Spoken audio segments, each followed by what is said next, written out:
और corona vaccine को लेकर क्यों घिर गई हैं ममता बनर्जी। महंगाई के खिलाफ चली ममता की स्कूटी ने कितना रंग जमाया और बीजेपी अध्यक्ष जेपी नड्डा ने कैसे दिखाया दीदी को आईना। पश्चिम बंगाल से जुड़ी सभी अहम खबरें देख लेते हैं। Top 9 battle of Bengal.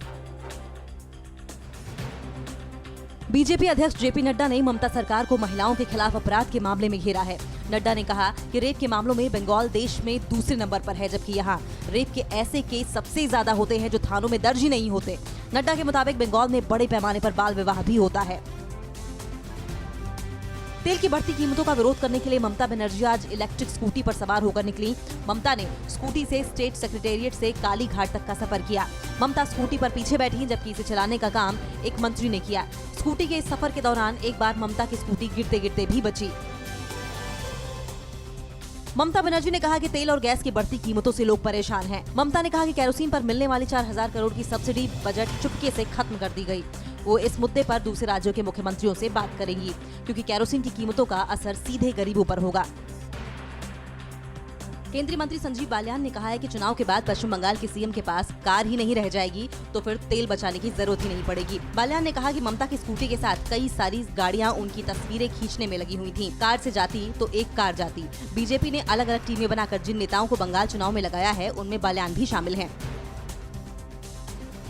BJP के राष्ट्रीय सचिव अनुपम हाजरा ने ममता सरकार पर बदले की कार्रवाई का आरोप लगाया है। हाजरा ने कहा है कि अभिषेक बनर्जी पर सीबीआई कार्रवाई के बाद पुलिस ने चाइल्ड राइट के एक मामले में उनके घर पर नोटिस चिपका दिया है, जबकि उन्होंने इस पर मिले नोटिस का जवाब दे दिया था।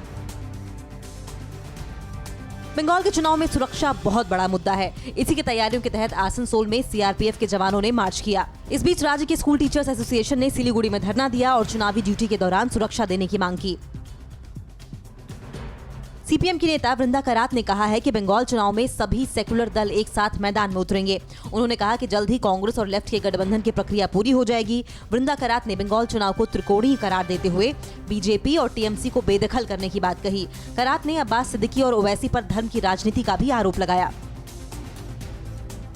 ममता बनर्जी ने प्रधानमंत्री को चिट्ठी लिखी है और कहा है कि शिक्षण संस्थानों में एक राष्ट्र एक विचार थोपने की कोशिश की जा रही है। चिट्ठी में ऑनलाइन इंटरनेशनल सेमिनार पर गाइडलाइंस का विरोध किया गया।